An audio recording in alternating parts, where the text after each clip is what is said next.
Halo, selamat sore Maya. Sore Pak. Pak izin nggak buka kamera ya Pak. Lagi di jalan pulang. Hati-hati.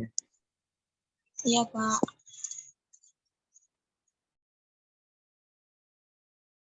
Ambil di absensinya ya. Baik Pak.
Halo Maya, gimana nih? Nggak ada yang mau masuk?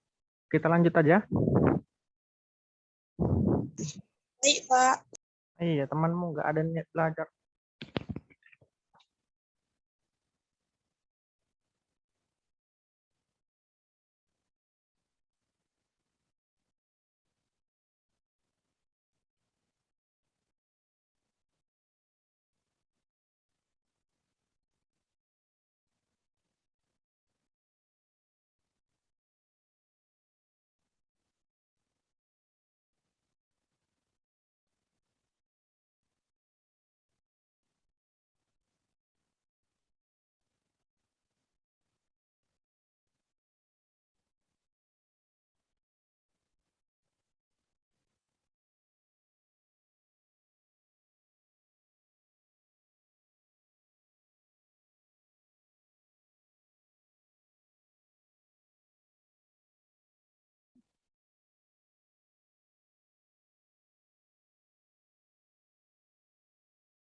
Kita lanjut saja, biarin aja yang nggak mau belajar. Mampus lah itu. Kita lanjut aja ya. Jadi di sini materi kita tentang email security.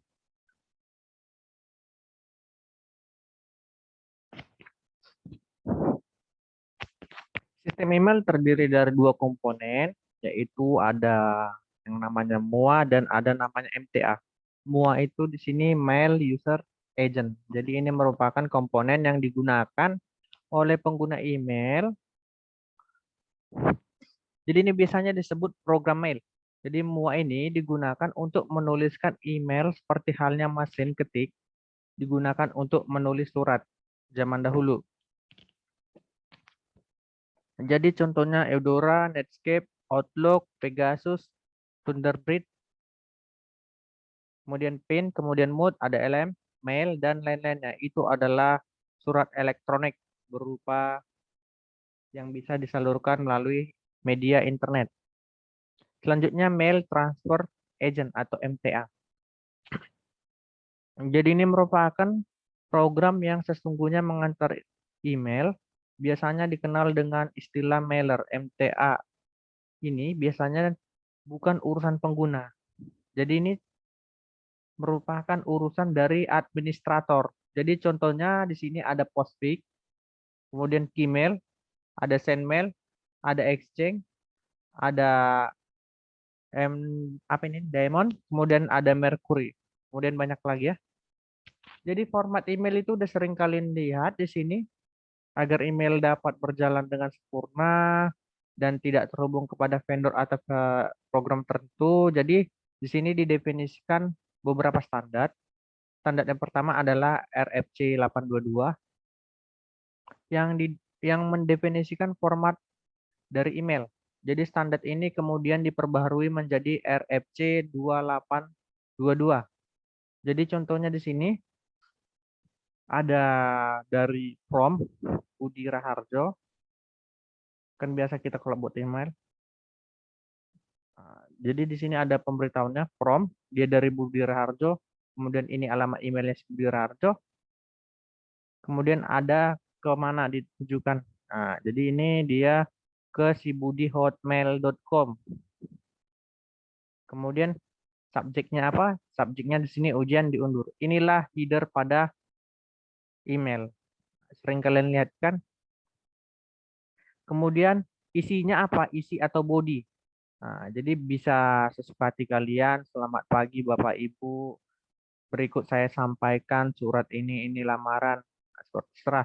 Jadi ini isinya karena ujian diundur misalnya isinya ujian kuliah akan diundur sampai ada pengumuman berikutnya. Mohon maaf atas ketidaknyamanan. Kemudian dari si Budi. Itu dia.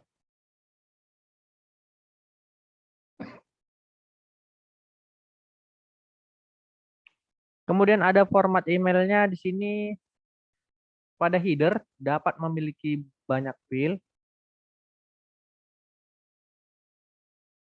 Ya, ada yang masuk. Ini temannya mengganggu aja. Suruh masuk nggak mau.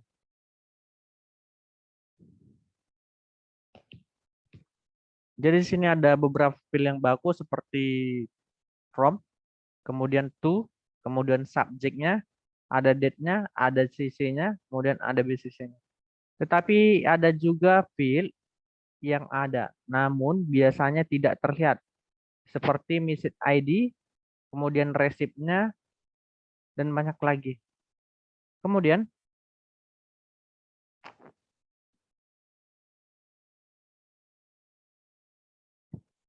di sini ada contoh header dari sebuah email lengkap dengan field-fieldnya. Nah, jadi contohnya seperti ini bisa kalian lihat. Nah, inilah contoh email beserta field-fieldnya. Jadi di sini ada keterangan resip. Di resipnya kapan, dari mana. Nah, dia diterima dari Unix localhost. Kemudian ada lagi resip dari mana. Kemudian ini ada resipnya dari mana. Nah, ini dari Bernard Bernacle. Itu dia. Kemudian ini dia message ID-nya yang tadi. Message ID, kemudian from dari siapa. kemana subjeknya, date time-nya ada. Ini date time.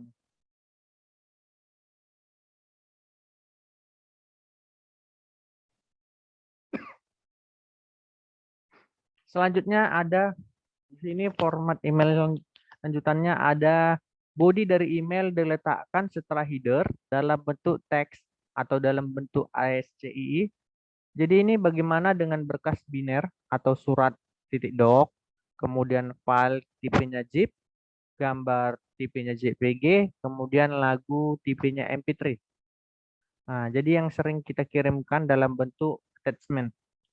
Tahu attachment? Kalau kita mau mengirim lewat email kan melalui attachment. Jadi pada prinsipnya berkas yang kita kirim tadi bentuk surat, bentuk zip, bentuk gambar, kemudian bentuk lagu MP3 atau MP4. Jadi ini bisa misalnya dengan menggunakan UU Decode atau UU Uncode. Bisa juga menggunakan base 64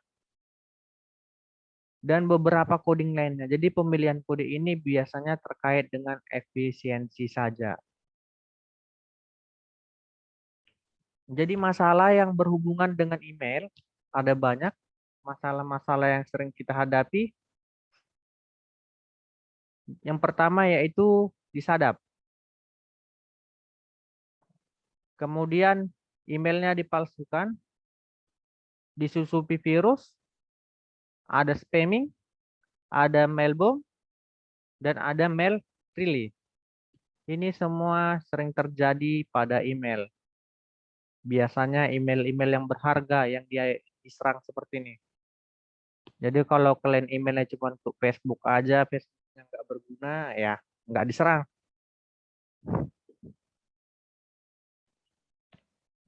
Yang pertama di sini ada penyadapan. Jadi email dikirimkan dari komputer ketika komputer kita ke email server. Jadi proses ini dia disebut namanya SMTP server.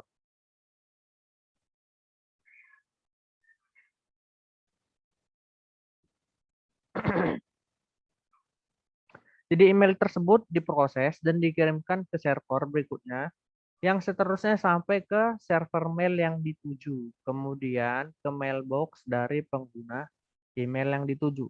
Jadi ini email yang kalian bayangkan ini, yang di cerita kita ini biasanya sering dipakai di email perusahaan ya.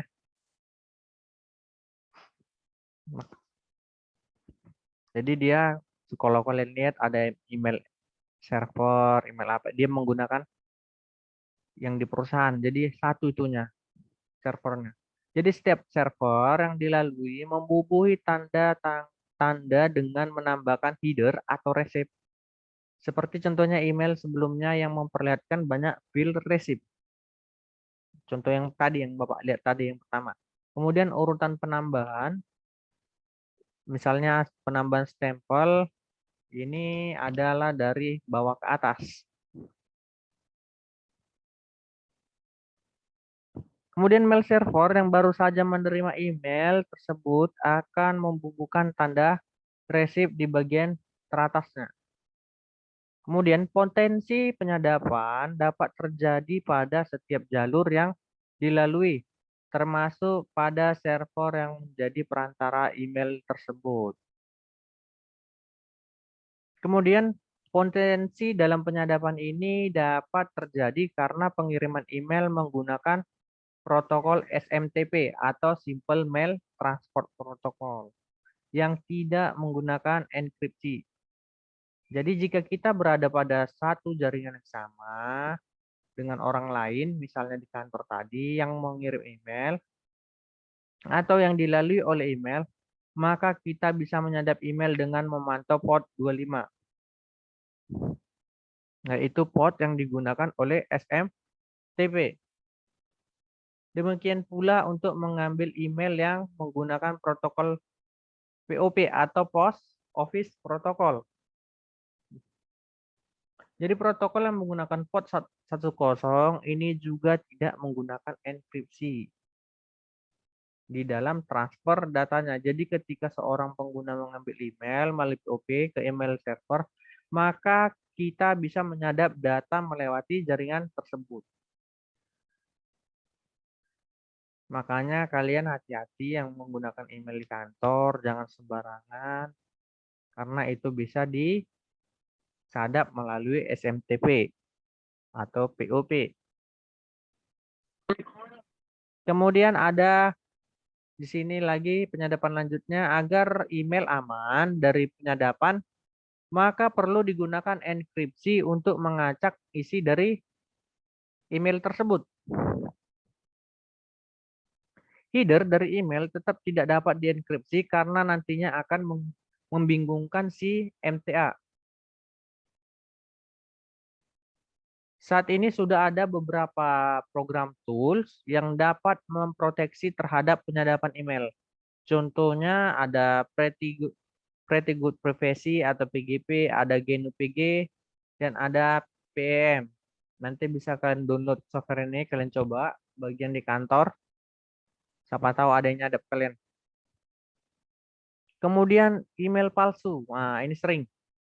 Dalam membuat email palsu, kita tinggal menuliskan informasi yang salah di header dari email. Misalkan kita konfigurasi sistem email dengan mengatakan bahwa kita adalah sidul@hotmail.com. Email palsu ini kemudian kita serahkan pada MTA dan dikirimkan ke tempat yang dituju. Maka semua aktivitas kita tercatat oleh si MTA. Selanjutnya, pemalsuan email dapat dilacak melalui header email palsu tersebut, yakni dengan cara mengamati yang diberikan oleh si MTA tadi yang dilaluinya.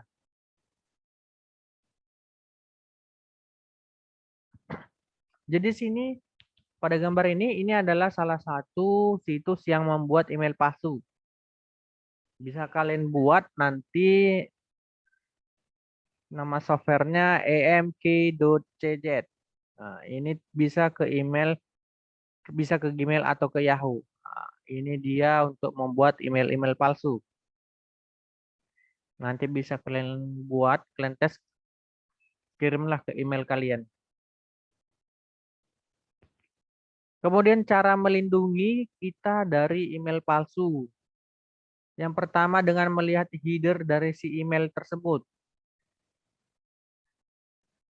Perhatikan tempat-tempat yang dilalui oleh si email tersebut, atau perhatikan warning yang ditampilkan pada email kalian. Kemudian jangan pernah posting alamat email kalian di forum publik. Kemudian komentar pengguna dan chat room. Selanjutnya berikan email Anda pada situs yang dapat dipercaya, seumpama dengan berlangganan newsletter, kemudian berita-berita TV seperti Metro TV, Trans TV, ataupun perusahaan seperti banyak lagi, seperti misalnya ada BRI yang minta nomor email kalian ketika kalian buka rekening, atau Mandiri, atau bank-bank lain. Itu dia.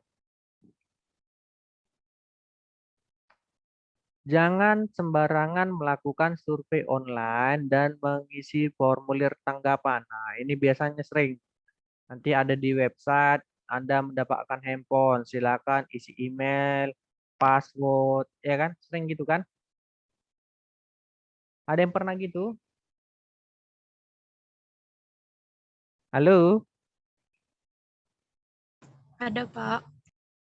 Logarat bagaimana? Pernah? Halo, Logarat. Logarat lagi ngapain? Masak nasi goreng? Nah, lagi sibuk deh ya. Nggak tahu dia kita kemana. Ya sudahlah, memang banyak di sini, asal dibuati udah. Yang penting aktif katanya. Nanti giliran ujian ngope. Ya kan? Kalau kalian buat terus seperti itu, nanti kalian nyangkutnya di skripsi. Ya, kita lihatlah nanti siapa yang nangis-nangis di skripsi. Kemudian melakukan posting alamat email, kontak email Anda ke situs web dengan menggunakan format ini. Email address at yoursite.com. Bukan email address at yoursite.com. Jadi ini melindungi alamat email Anda tidak diindeks oleh robot atau spam.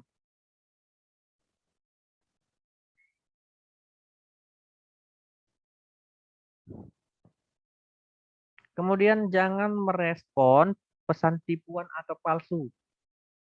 Nah, ini sering, sama seperti SMS.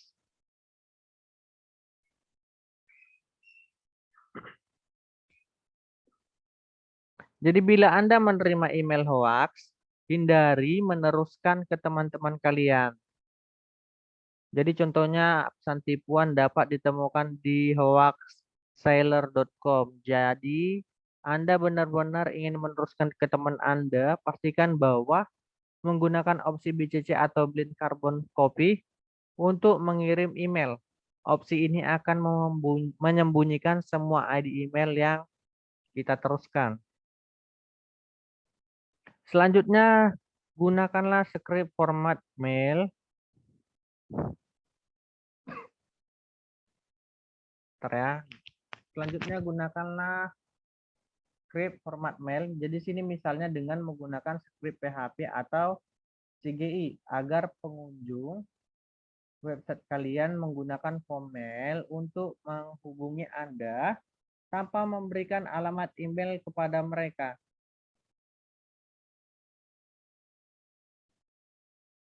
Kemudian, janganlah menggunakan alamat email utama Anda untuk mendaftarkan nama domain di WHOIS.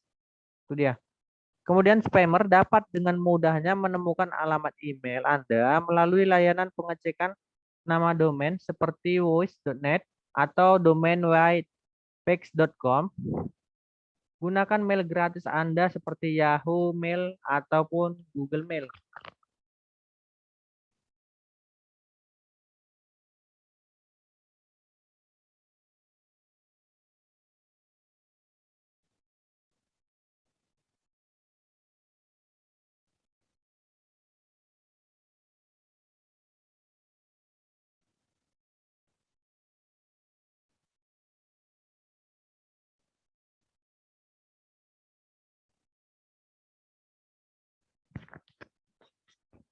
Gitu ya. Kemudian penyusupan virus. Email sering dijadikan media yang paling efektif untuk menyebarkan virus. Hal ini disebabkan email langsung menuju pengguna yang umumnya merupakan titik terlemah atau weakest link dalam pertahanan sebuah perusahaan ataupun institusi. Jadi ini biasanya dia menggunakan kata-kata atau iming-iming ingin mendapatkan hadiah ataupun hal-hal yang menguntungkan. Banyak nanti kalian temui seperti itu. Silakan klik ini untuk mendapatkan hadiah ini di email kalian. Jadi itu biasanya adalah virus. Kemudian ada program mail MUA. Dahulu sering dikonfigurasi untuk secara otomatis menjalankan program aplikasi yang sesuai dengan attachment yang diterima. Jadi misalnya attachment yang diterima berupa berkas Microsoft Word, maka program mail langsung menjalankan Microsoft Word-nya. Akibatnya berkas yang memiliki virus dapat langsung terbuka atau langsung dijalankan oleh si aplikasi tadi yang langsung menjalankan secara otomatis. Jadi pengamanan sistem biasanya menggunakan firewall. Namun firewall biasanya bergerak di layar yang lebih rendah, bukan di layar aplikasi, sehingga tidak dapat melihat isi atau data dari si email. Firewall yang baru sudah dapat menguji isi email terhadap tanda-tanda virus. Solusi untuk mengurangi dampak terhadap penyusupan virus adalah dengan mengganti antivirus dengan data signature yang terbaru. Jadi program antivirus ini harus diketahui secara berkala. Pengamanan lain adalah dengan melakukan pemeriksaan terhadap virus pada level mail server. Namun hal ini sering membuat tidak nyaman karena pengguna atau kita sebagai user sering mengeluh tidak dapat email dari kawan korespondensinya. Seolah-olah email itu hilang. Padahal bisa jadi email kawan tersebut mengandung virus yang sudah difilter di server mail. Kemudian yang selanjutnya spam. Nah, spam ini paling sering ya. Spam didefinisikan sebagai unsolicited email, yaitu email yang tidak kita harapkan. Jadi spam ini biasanya berupa email yang dikirimkan ke banyak orang. Jadi tujuannya banyak. Biasanya ini dari isi emailnya adalah berupa promosi. Nah, seperti promosi-promosi diskon atau potongan harga atau hadiah gratis, dapat sebuah handphone, dapat uang berapa juta, seperti itu. Kemudian spam ini tidak terfilter oleh antivirus. Kenapa? Karena memang bukan virus. Filter terhadap spam harus dilakukan secara khusus. Namun mekanisme untuk melakukan filtering spam ini masih sukar karena kesulitan kita dalam membedakan antara email biasa dengan email yang spam. Jadi pada mulanya, proses filter spam dilakukan dengan mencari kata-kata tertentu di email yang bisa diterima. Kata-kata yang populer digunakan sebagai subjek dari email adalah make money fast. Namun, ini tidak efektif. Kenapa? Karena para spammer mengubah kata-kata tersebut menjadi kata plesetan atau diubahnya menjadi kata-kata yang lebih baik atau lebih menarik. Jadi cara lain untuk melawan si spam ini adalah dengan menggunakan statik yang menghitung kata-kata di dalam email. Jika ada banyak kata-kata yang merupakan kata kunci dari sisi spammer, maka statistik yang menunjukkan probabilitas bahwa email tersebut merupakan spam. Namun hal ini juga tidak begitu efektif. Selanjutnya jumlah email spam ini juga sudah banyak sehingga dapat melumpuhkan server mail. Banyak tempat yang menjalankan filtering terhadap spam karena tidak mampu. Masalahnya, spam masih menjadi masalah utama dalam sistem email saat ini. Kemudian ada mailbomb. Nah, mailbomb ini adalah mengirim email secara bertubi-tubi ke satu tujuan, secara terus-menerus. Jadi dampaknya mailbox atau email kalian yang dituju si mailbomb ini tadi akan menjadi penuh, sehingga kadang mau hang atau dampak kepada sistem juga hampir sama, yaitu direktori yang digunakan untuk menampung email menjadi penuh, sehingga pengguna lain tidak bisa masuk. Itu dia. Hampir sama messenger-messenger yang lain kalian. Jika dia sudah penuh, maka akan diarahkan ke spam.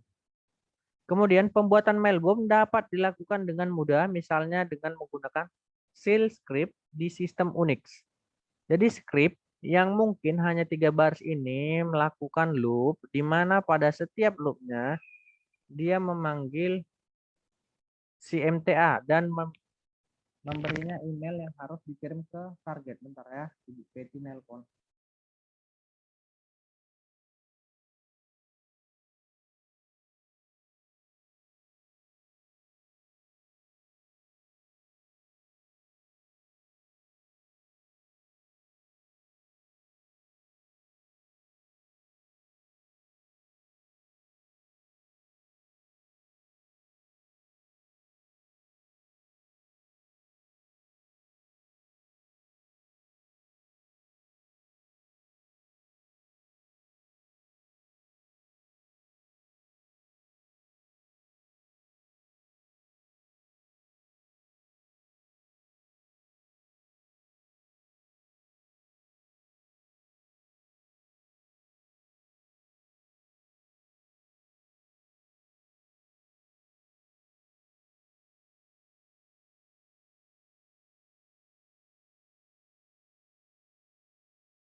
Oke, mohon maaf tadi ada yang nelpon karena mahasiswa yang mau wisuda harus membuat jurnal.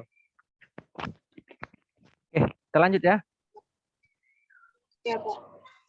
Jadi di sini pembuatan mailbomb dapat dilakukan dengan mudah, misalnya dengan menggunakan shell script di sistem Unix. Kemudian scriptnya yang mungkin hanya 3 baris ini melakukan loop, di mana pada setiap loopnya dia memiliki MTA dan memberi email yang harus dikirim ke target. Jadi kalian kalau membuat ini, kalian harus menginstal Linux di laptop kalian. Kalau udah dibuat Unix, ada Unix gini, dia berarti menggunakan Linux, ya. Kemudian nanti kalian download aja softwarenya di sini untuk membuat mailbomb-nya seperti Auto Sender Pro. Nah, itulah kalian Kalian install. Setelah kalian mau menginstal Linux di laptop kalian. Kemudian ada email bomber. Itu dia ya. Nah, ini dia tampilan untuk si email bomber. Contohnya. Jadi begitu kalian download aplikasinya, ya udah, buat aja seperti ini, tes hack, tes ke alamat email kalian, pasti masuk. Itu dia bagi yang penasaran. Tapi kalau yang nggak penasaran, ya udah lewat aja. Kemudian proteksi terhadap si mailbomb ini adalah dengan membatasi kuota email dari pengguna. Misalnya dibatasi 20 MB. Sehingga jika dia kena mailbomb tidak mengganggu si pengguna lain. Ini dia. Kemudian cara lain dapat dilakukan yaitu dengan menjalankan program yang mendeteksi si mailbomb. Jadi program ini menganalisa sistem email dengan menggunakan checksum dan membandingkan dengan email-email sebelumnya. Jadi, jika email sama persis dengan email sebelumnya, maka email ini dapat dihilangkan. Namun, kinerja program khusus ini masih dipertanyakan, khususnya untuk server mail yang banyak menerima email. Kemudian ada mail relay. Mail relay adalah mengirimkan email yang menggunakan server mail milik orang lain. Jadi aktivitas ini biasanya dilakukan oleh para pengirim spam. Mereka mendompleng server mail milik orang lain yang konfigurasinya kurang baik dan mempertahankan orang lain untuk menggunakan server itu untuk mengirim email.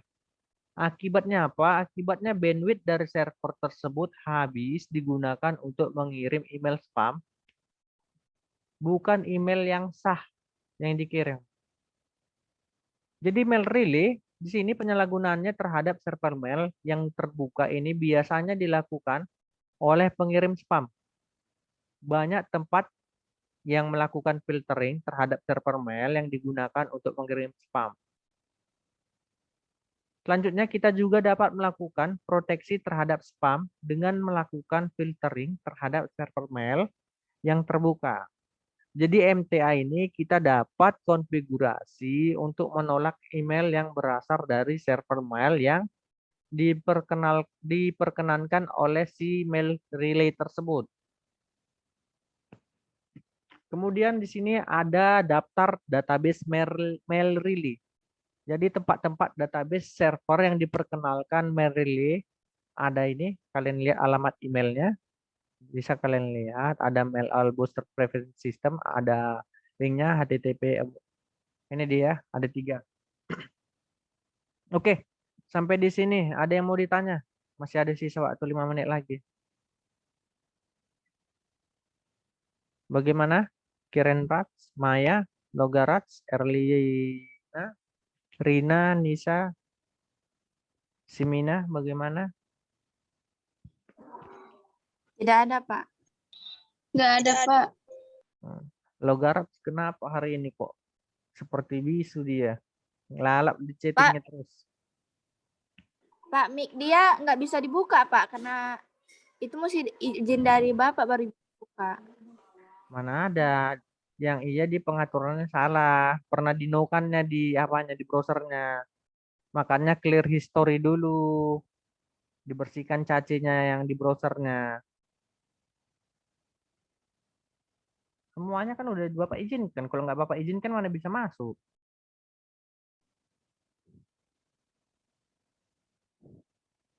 Nah, mana ada di sini?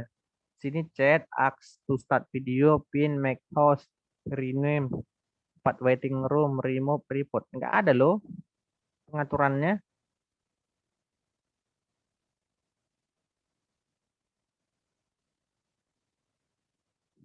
Makanya coba kamu lain kali pakai aplikasi yang lain. Sepala install aplikasi Zoom, jangan dari browser.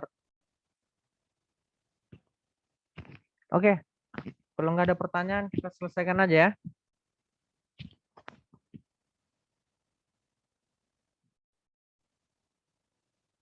Bagaimana? Kita selesaikan aja. Ya, Pak. Oke, Iya, Pak. jadi berhubung karena sudah mau jam sholat, ya sudah kita selesaikan aja. Silahkan dipelajari. Sampai jumpa minggu depan. Selamat sore semuanya. Bye-bye.